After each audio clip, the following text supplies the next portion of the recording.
Hey everyone, and welcome to my first ever gear review video. I've been always hesitant to do these reviews because I always feel like I haven't really tried and tested the gear enough to give an honest opinion on it. My opinions often change after using it for a while.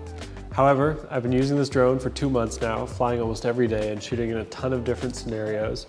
So I think I'd have a pretty thorough understanding of its best and worst qualities. DJI have not asked me to make this video. They hired me for a separate project using these drones, so I asked them permission to make a completely unbiased review video and they said yes. So let's jump right in.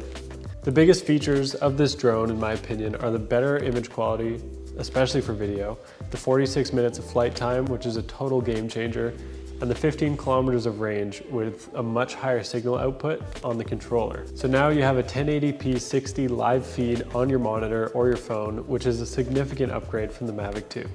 DJI have launched with 2 different tiers of the Mavic 3, the normal version and the Cine version. There are a couple differences with these 2 drones. Whether it's worth the price difference is up to you. The Cine can shoot 10-bit D-Log. It also shoots ProRes with a bitrate of 3,772 megabits per second, which explains the built-in 1 terabyte SSD. To put that into perspective, I shot for about an hour at sunrise one morning, nothing crazy, no super long shots, and it was about 500 gigabytes of footage. So get your hard drives ready. It also comes with one of these big fancy controllers, this guy right here. It's got some extra batteries, a super fast USB-C data transfer cable. DJI put that on their website as one of the things that's included with it. I guess they want you to know that. And it also comes with this massive bag that doesn't actually stand up properly when you load it. The normal version cannot shoot ProRes, but it can shoot D-Log. It only writes to micro SDs, and it comes with a regular Mavic controller, which is annoyingly bigger than the Mavic Pro 2, but that's because it's got a lot better range. So this is the same controller as the Air 2S. Now that we've got those differences out of the way, everything I'm going to talk about for the rest of the video applies to both drones. So let's talk about the camera. The Mavic 3 has a 20 megapixel Hasselblad camera with a micro Four Thirds CMOS sensor. This makes shooting in low light surprisingly good. I was able to shoot at around 800 ISO and have the shot look actually pretty great without any noise reduction. This, combined with shooting in ProRes, made for some seriously impressive low light drone footage. You have manual control over the camera's aperture, so you can change it between f2.8 to f11, which is a feature I missed on the Air 2S. According to DJI, the camera also has 12.8 stops of dynamic range, and that can be enhanced for additional stops with algorithm technology. Don't know what that means, but anyways, using the main lens, which is a 24mm, note the Mavic Pro 2 is a 28mm lens, so this one's a little bit wider. You can shoot up to 5.1K at 50 frames per second and 4K at 120 frames per second and 1080p at 200 frames per second, which is pretty impressive. Now, you probably have a ton of questions about the 28x zoom lens because it's the first time a dual lens system has been put on a DJI drone, and 28x optical zoom sounds absurd. I think that's the equivalent to around 680 millimeters. So how well does it work? Well, it works, kind of. This is my biggest beef with this drone. To switch from the beautiful 24mm to this weird zoom system, you need to click this binoculars icon, which takes you to explore mode. This is where there's so much lost potential. While using the zoom lens in explore mode, all the camera's settings are set to auto. You can set the exposure, but that's it. It also is stuck to 4K 30 and no flat picture profile. I've actually found the colors look worse than shooting with no picture profile on the 24mm lens. The next tragedy is the extent of the usable footage from the zoom lens. Basically, only the 7x zoom is usable, no matter how bright your scene is. In explore mode, the lens goes from 2x to 4x, 7x, 14x, and 28x zoom. At the 7x mark is where the camera switches over from using a digital zoom with the 24mm lens to the actual optical zoom lens. So the 7x lens looks good because it's optically zoomed in. If you zoom in any farther, however, the footage starts to get super grainy and unusable.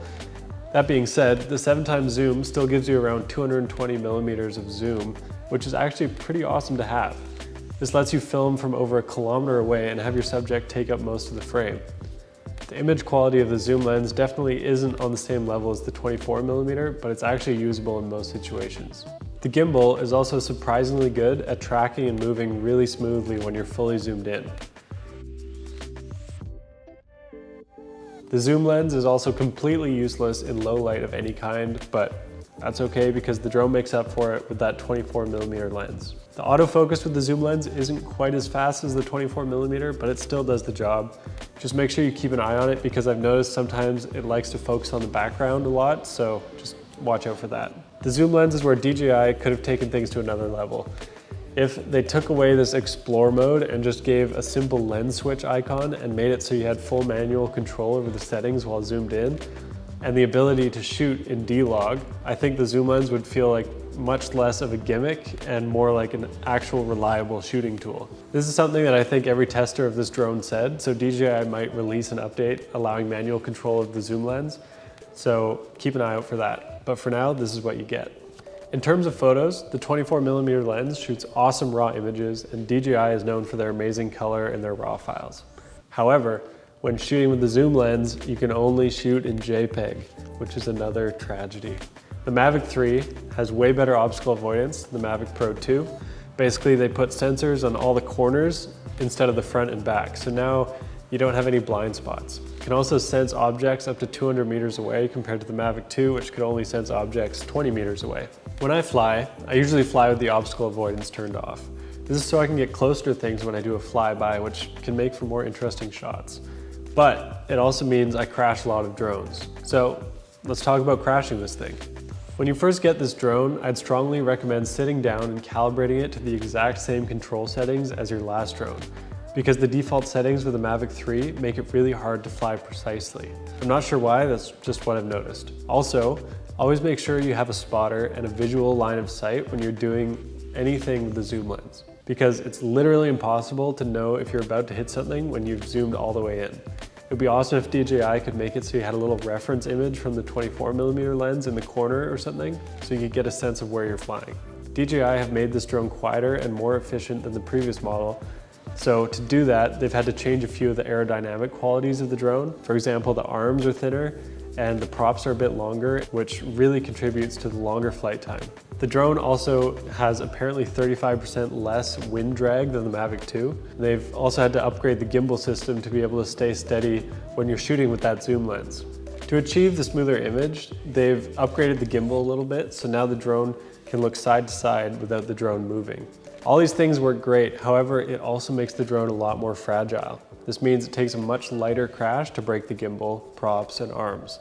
I've smashed up my Mavic 2s, and it's usually been a matter of dusting it off and flying it again, depending on the crash, obviously. It's not supposed to happen.